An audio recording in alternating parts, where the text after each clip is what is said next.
Halo teman-teman, selamat datang kembali di Lintas Jeda, tempat di mana kita berhenti sejenak untuk memahami lebih dalam. Saya Joska dan hari ini kita akan ngobrol tentang buku yang bakal bikin kamu lebih jago membaca orang kayak baca buku. Judul bukunya Read People Like a Book, karya Patrick King. Nah, buat kalian yang mau menikmati podcast saat di jalan atau sedang jeda kayak gini, jangan lupa terus dukung podcast ini ya. Karena di setiap jeda selalu ada pelajaran dan makna yang bisa kita ambil. Yuk, langsung aja kita mulai.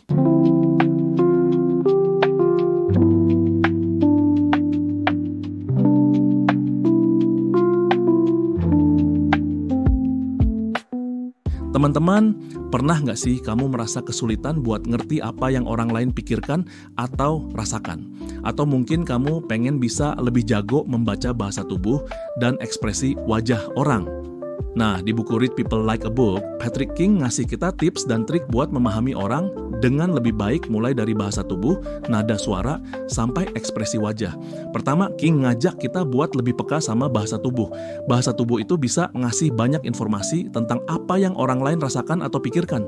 Misalnya, ketika seseorang menghindari kontak mata, itu bisa jadi tanda bahwa mereka nggak nyaman atau nggak jujur. Atau ketika seseorang menyilangkan tangan, itu bisa jadi tanda bahwa mereka defensif atau nggak terbuka. Tapi, King juga ngingetin bahwa bahasa tubuh itu nggak selalu jelas. Satu gerakan bisa punya banyak arti, tergantung dari konteksnya. Jadi kita harus hati-hati dan nggak buru-buru ngambil kesimpulan. Kedua, King ngasih tips buat membaca ekspresi wajah. Ekspresi wajah itu bisa ngasih petunjuk tentang emosi seseorang. Misalnya, ketika seseorang tersenyum, itu bisa jadi tanda bahwa mereka senang atau bahagia. Tapi, King juga ngasih contoh tentang senyum palsu, di mana bibirnya tersenyum tapi matanya enggak. Ketiga, King ngajak kita buat lebih peka sama nada suara. Nada suara itu bisa ngasih banyak informasi tentang apa yang orang lain rasakan. Misalnya, ketika seseorang bicara dengan nada tinggi, itu bisa jadi tanda bahwa mereka sedang marah atau stres.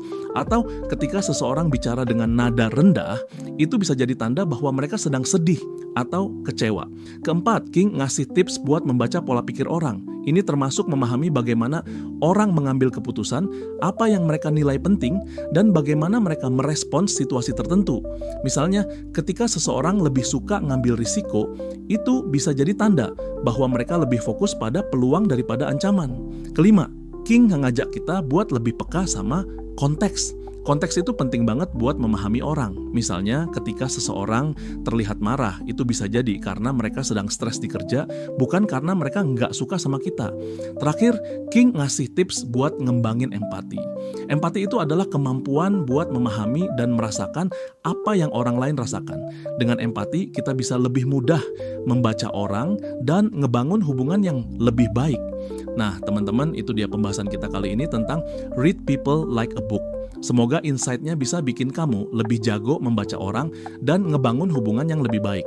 Kalau kalian pengen lebih dalam lagi memahami bukunya, kalian bisa beli bukunya, baik fisik maupun e-booknya, dan coba kalian share apa yang kalian tangkap dari buku ini.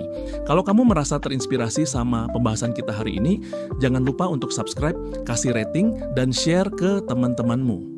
Sampai jumpa di episode berikutnya di mana kita akan berhenti sejenak lagi untuk memahami lebih dalam.